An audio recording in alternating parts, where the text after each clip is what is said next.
Hello students, this is Amar Kumar and I am welcoming you to my YouTube channel The Study Point of Me.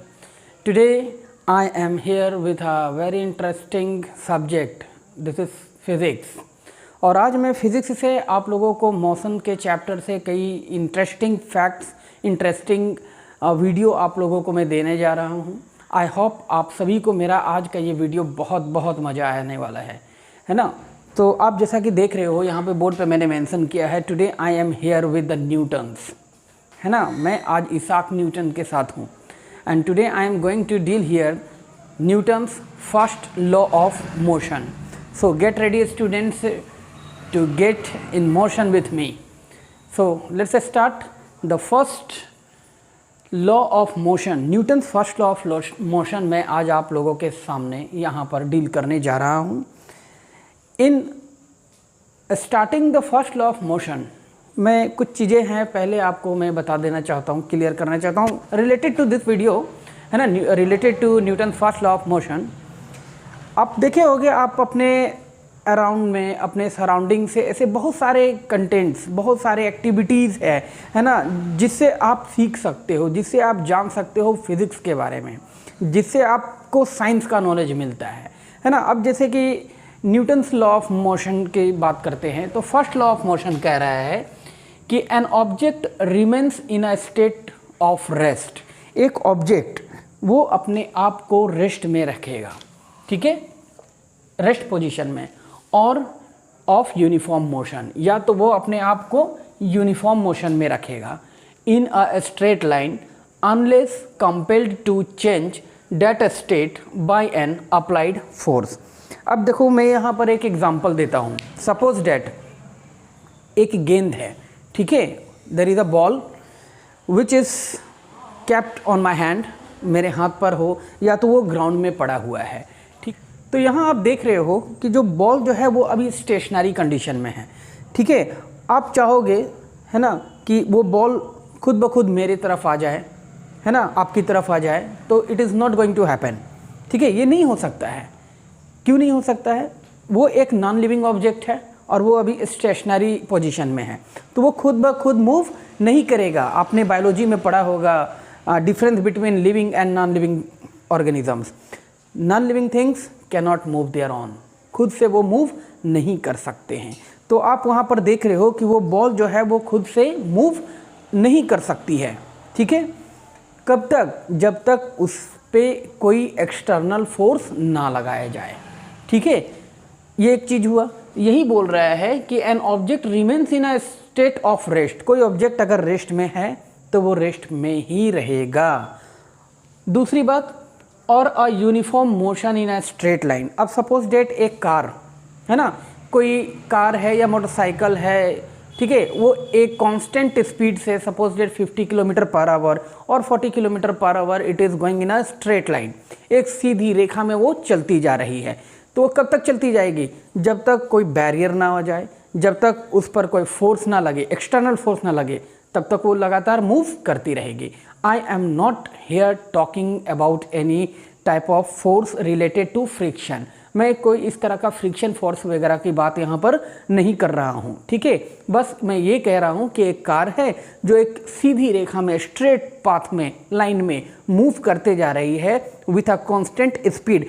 That constant speed will be called as uniform motion. तो यहाँ पर वो car जो है वो uniform motion में कहलाएगी, क्योंकि वो एक कांस्टेंट स्पीड से एक सीधी रेखा में ट्रेवल कर रही है, और वो तब तक ट्रेवल करती रहेगी जब तक उस पर कोई एक्सटर्नल फोर्स ना लगे। जैसे कि ब्रेक का लगा देना, है ना, सपोज डेट मैंने ब्रेक लगा दिया, या हो सकता है कि रोड पर कोई ऑब्स्टेकल्स हो जाए, है ना, कुछ वहाँ पर रखा हुआ हो रोड पर, है ना, लकड़ी हो, पत्थर हो, या कोई गाड़ी आ जाए सामने, तब तक वो गाड़ी जो है, वो कार जो है, वो एक स्ट्रेट पाथ में लगातार कंटिन्यूअसली मूव करती रहेगी, ठीक है। तो an object remains in a state of rest. तो इस तरह से हमने देखा उस बॉल में कि वो जो है वो कम्प्लीटली एकदम से रेस्ट पोजीशन में है, और a uniform motion in a straight line. और जैसा कि मैंने अभी एग्जांपल दिया एक मूविंग कार का, वो एक स्ट्रेट लाइन में, एक यूनिफॉर्म मोशन में, एक कांस्टेंट स्पीड से लगातार जो है वो मूव कर रही है। अनलेस कंपेल्ड टू चेंज वो तब तक मूव करेगी या वो तब तक वो स्टेशनरी रहेगा जब तक उस पर, है ना, state that when by an applied force, जब तक उस पर कोई बाहरी फोर्स ना एक्ट करे। ठीक है, this is called the Newton's first law of motion. बहुत ईजी है स्टूडेंट्स, इसमें कोई ज़्यादा आपको डिफ़िकल्ट नहीं लगेगा। Newton's first law of motion, second law of motion, third law of motion, all are very easy. बस आपको बेहतर तरीके से अच्छे उदाहरण के साथ, अच्छे एग्जाम्पल के साथ उनको समझना होगा। All objects resist a change in their state of motion. कोई भी ऑब्जेक्ट जो है वो खुद ब खुद अपने पोजीशन को, अपने स्टेट को चेंज नहीं करती है और करना चाहती भी नहीं है। ठीक है, अब जैसे गेंद स्टेशनरी पोजीशन में रखी हुई है तो वो खुद ब खुद मूव नहीं करेगी। अब अगर कोई कार लगातार कांस्टेंट स्पीड से एक स्ट्रेट पाथ पे जा रही है ना, तो वो खुद ब खुद नहीं रुकेगी, अनलेस हो सकता है कि उसके पेट्रोल ख़त्म हो जाए, है ना, पेट्रोल डीजल जो भी ईंधन उसमें है वो ख़त्म हो जाए या कोई बैरियर आ जाए। ठीक है, तब तक वो लगातार जो है वो एक कांस्टेंट स्पीड से चलती ही रहेगी। The tendency of undisturbed objects to stay at rest और to keep moving with the same velocity is called inertia. और ये टेंडेंसी जो है, टेंडेंसी हम कह सकते हैं कि एक जिद है, ठीक है, कि हम नहीं बदलेंगे। ठीक है, the tendency of undisturbed objects to stay at rest. अगर मैं रेस्ट में हूँ तो मैं रेस्ट में ही रहूँगा, और अगर मैं यूनिफॉर्म मोशन में हूँ तो मैं यूनिफॉर्म मोशन में ही रहूँगा, मैं अपने आप को नहीं बदलूँगा। This is called the inertia and this is why the first law of motion is also known as law of inertia. और यही वजह है कि न्यूटन्स के फर्स्ट लॉ ऑफ मोशन को लॉ ऑफ इनर्शिया भी कहा जाता है। ठीक है, जैसे अभी हमने क्या पढ़ा, कोई अगर ऑब्जेक्ट रेस्ट में है तो वो रेस्ट में ही रहेगा, कोई ऑब्जेक्ट अगर मोशन में है, एक यूनिफॉर्म मोशन में है, तो वो यूनिफॉर्म मोशन में ही रहेगा। ये कब तक होता है, जब तक उस पर एक बाहरी बल ना लगे, फोर्स ना लगे। ठीक है, जब कोई बाहरी बल लगती है, अब सपोज डेट गेंद जो स्टेशनरी पोजीशन पे ग्राउंड में रखे हुए थे, उसको कोई गया और पैर से किक कर दिया, तो किक किया तब जा करके वो बॉल मूव की। ठीक है, और कार जो वो मूव कर रही थी, हो सकता है कि उसके सामने, उसके पाथ में कोई ऑब्स्टेकल्स आ जाए, कोई बैरियर आ जाए, तब जा कर के वो कार रुकेगी, अनलेस वो रेस्ट में ही रहेगा और इधर कार जो है वो मूव करती रहेगी।